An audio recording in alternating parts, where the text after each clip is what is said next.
Hey guys, welcome back to my channel. My name is Praveen and you are watching Techie Praveen. So from this video, I'm going to start a practical implementation of the rest assured.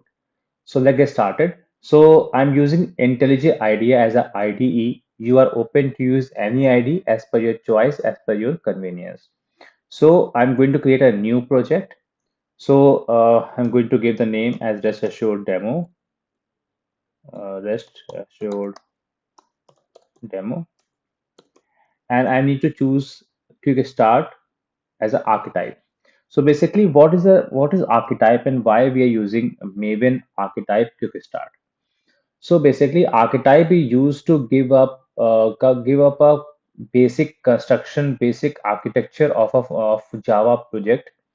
And Maven archetype quick start is used to create a simple Java project with all the Maven folder constructions. So whenever you are choosing Maven as an archetype quick start, so it will help you in automatically it will going to create some folders that will help you a lot, right? Is we going to create a folders as per the Maven. So I'm going to create a new project and creating the project. So it will take some seconds. Okay. So my project is now setting up and is still running. If you closely observe that, it's done, right? If you closely observe that, it's already given some folders inside the my project. So let me full screen it. Okay, so the folder I was talking about is this main and test. So basically, it will give you a folder that is used in Maven project. So whenever you are choosing a Maven archetype Quickstart, it will going to give you these predefined folders. Okay, so let me remove these two files from main folder and also the test folders. So we are going to write all test cases in test folder. Okay, and now so this is now one is dot idea, then src means source file, and then we have a main folder, and then we have a test folder. Okay, it's not removed yet. Okay, cool. And now we have pom.xml where I need to provide all my dependencies. So currently there is no dependency, only JUnit.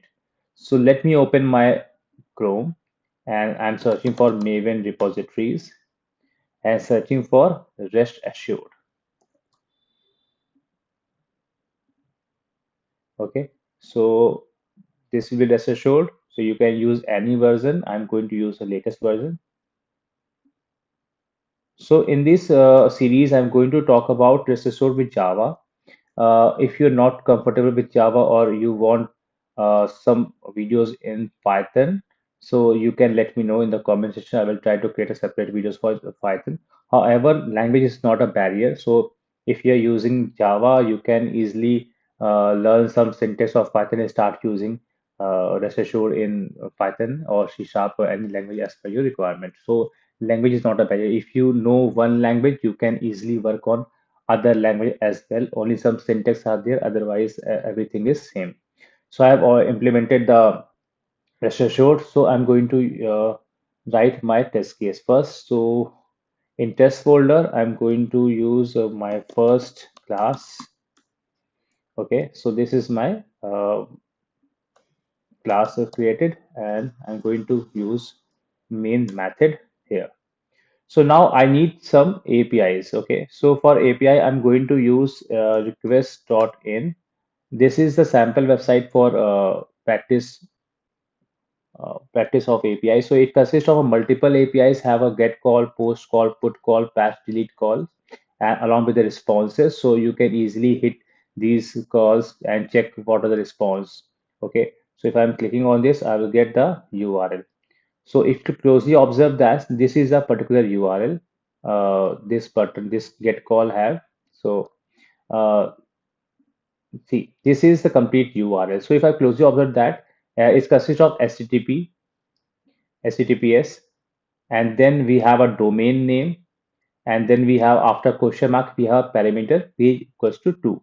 So it's a URL which consists of a protocol HTTPS, domain name request.in, API users, and this is a path name, and then we have a query parameter after question mark. Everything is a query parameters. Okay, so I need to copy this. Cool. And this is my demo. So I'm going to use request specification. So what is request specification?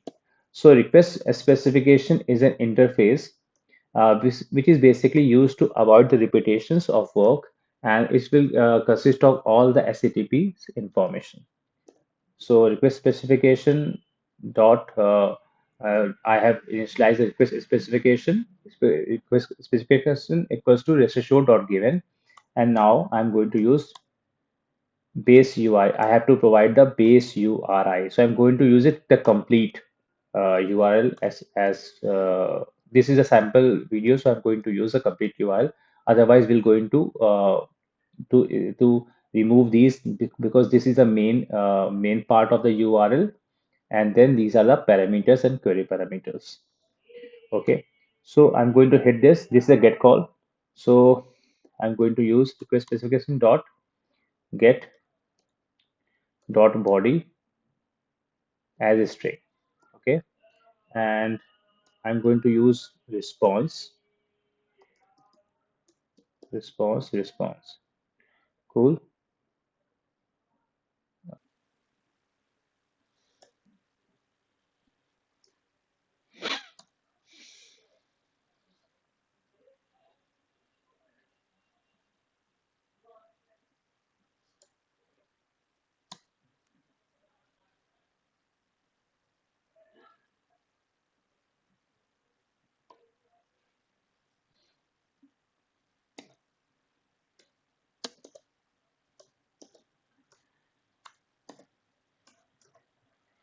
cool.